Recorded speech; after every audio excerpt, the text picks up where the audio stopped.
અમારી શાળામાં રક્ષાબંધન પર્વની ઉજવણી કરવામાં આવી.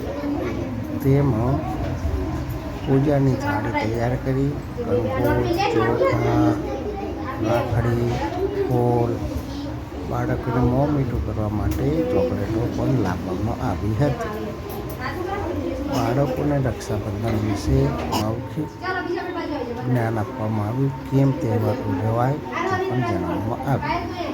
માતા સરસ્વતીની હાજરીમાં દીપકના દર્શન કર્યા અને રક્ષાબંધન કરવા માટે બાળકોને ઊભા રાખવામાં આવ્યા. દરેક બાળકને એક બેન બનાવવા માટે દરેક બેનની સામે એક ભાઈને ઊભા રાખી અને સામૂહિક રક્ષાબંધન ઉજવવાનું નક્કી કર્યું. શાળાની અંદર તમામ બાળકોએ એકબીજાના ભાઈ અને બહેનના પવિત્ર સંબંધ જળવાય, આ ભાવથી તેઓ શિક્ષણ મેળવે તે માટે આ તહેવારની ઉજવણી કરવામાં આવે છે. દરેક છોકરીને તેઓ બહેનના સંબંધથી નિરખે એ ભાવ છે. સાથે સાથે એમનું રક્ષણ થાય એ ભાવથી બહેનોએ પોતે રાખડી બાંધવા માટે તૈયાર છે. સૌ પ્રથમ દરેક વસ્તુનું વિતરણ કરવામાં આવ્યું. પહેલાં રાખડી વિતરણ કરી દીધી, ચોકલેટ પણ વિતરણ કરી દીધી. બધા બાળકો એક તિલક કરે છે. બહેનો દરેક તેમના ભાઈઓને તિલક થઈ ગયા પછી દરેકને તિલક થઈ જાય એટલે બધા તિલક ચાલી રહ્યું છે. બહેનો રાખડીનું બંધન પોતાના ભાઈઓને કરે છે. પવિત્ર ભાવથી એમના હાથે દરેક બાળક રક્ષાબંધન કરે છે.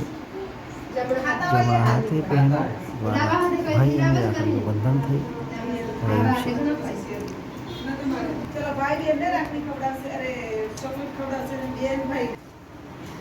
બહેનો પોતાના ભાઈઓને મોં મીઠું કરાવે છે. ભાઈઓને પણ કહેવામાં આવે છે કે તમારી બહેનોને પણ તમે મોં મીઠું કરાવો. અને ભાઈ બહેન એકબીજાને ચોકલેટ ખવડાવી અને મોં મીઠું કરાવી રહ્યા છે. જેમ આપણા ઘેર આ તહેવાર ઉજવાય છે એવી રીતે શાળાની અંદર પણ આ તહેવારની ઉજવણી કરવામાં આવી છે. ઉજવણી થયા પછી બાળકોને અહીં આગળ નાસ્તાનું વિતરણ કરી રહ્યા છીએ. અને શો આપ્યા પછી બાળકોને સમોસા દ્વારા નાસ્તો સમોસાનો આપી રહ્યા છીએ. દરેક બાળકો સમોસાનો નાસ્તો લઈ રહ્યા છે.